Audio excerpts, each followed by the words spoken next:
Bismillahirrahmanirrahim. Assalamualaikum warahmatullahi wabarakatuh. Baiklah, dengan adanya video yang singkat ini, saya akan memaparkan materi saya, yaitu dampak perkembangan dan pengembangan ilmu pengetahuan alam dan teknologi terhadap kelangsungan hidup manusia. Sebelum itu, perkenalkan, nama saya Abdullah Muhammad Qadar dengan NIM 21.41.024889. Saya berasal dari program studi Ahwal Al-Haqqiyah. Dengan materi yang saya bawakan berasal dari mata kuliah Ilmu Alamiah Dasar.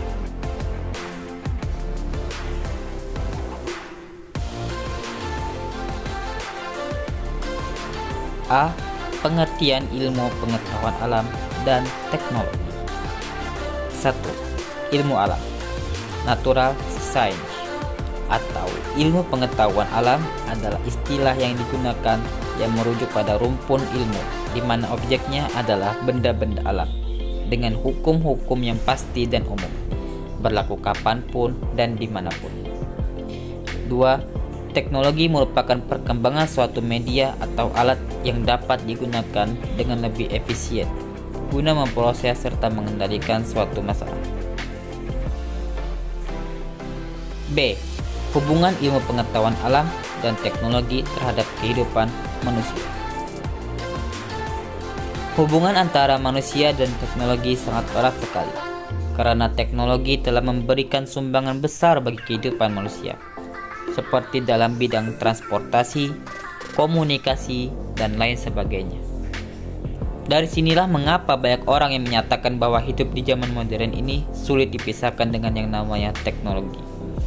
Itu karena hidup mereka sudah bergantung dan mengandalkan pada teknologi. C.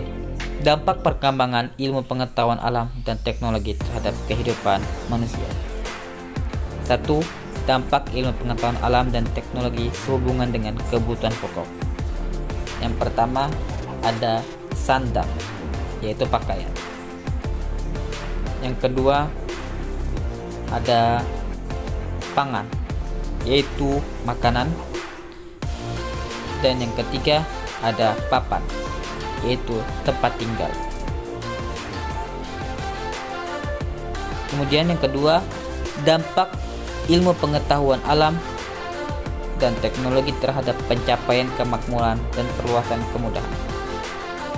Dampaknya yang pertama yaitu dengan teknik modern, orang dapat mengendalikan aliran sungai dengan membuat bendungan, saluran primer dan saluran sekunder. Dari pengaturan air tersebut, petani mendapatkan kemudahan dalam memperoleh air.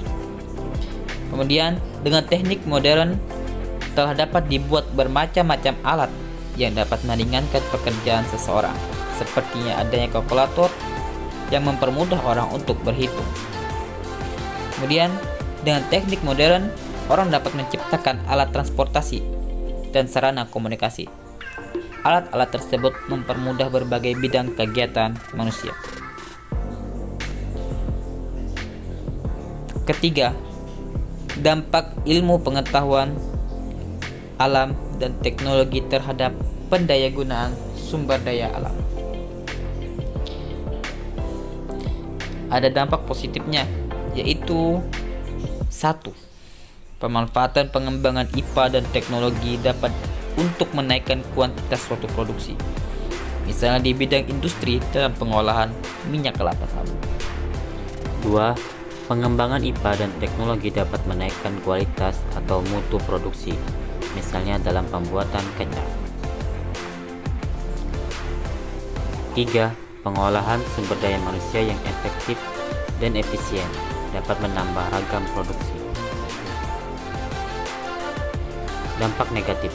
Pendayagunaan sumber daya alam dengan menggunakan kemajuan IPA dan teknologi dapat menimbulkan dampak negatif apabila dilaksanakan dengan tidak bertanggung jawab, misalnya timbul pemborosan sumber daya alam. Hal ini dapat disebabkan oleh berbagai sebab, karena tidak tahu, karena tidak sadar, atau karena sebab lain. 4. Dampak ilmu pengetahuan alam dan teknologi terhadap sumber daya manusia. Perkembangan teknologi yang pesat membuat masyarakat menikmati segalanya dengan lebih enak, mudah, dan uniform mekanis, diatur komputer atau mesin, serta rasional. Karena teknologi memperenak hidup, kita kehilangan kepekaan untuk mencoba atau berkarya, membuat sesuatu yang lebih bermanfaat. Selain itu, pemakaian teknologi super modern cenderung mengasingkan manusia dari eksistensinya sebagai pekerja. Sebab di sana manusia tidak mengalami kepuasan dalam bekerja. Pekerjaan tangan dan otak manusia telah digantikan oleh mesin. Kesimpulan, sumbangan IPA dan teknologi sangat banyak sekali, seperti di bidang transportasi, komunikasi, industri, pertanian, dan lain sebagainya. Tapi itu semua ada dampaknya, tergantung bagaimana orang yang menggunakannya. Apabila kita menggunakannya untuk jalan kebaikan, maka itu akan berdampak positif.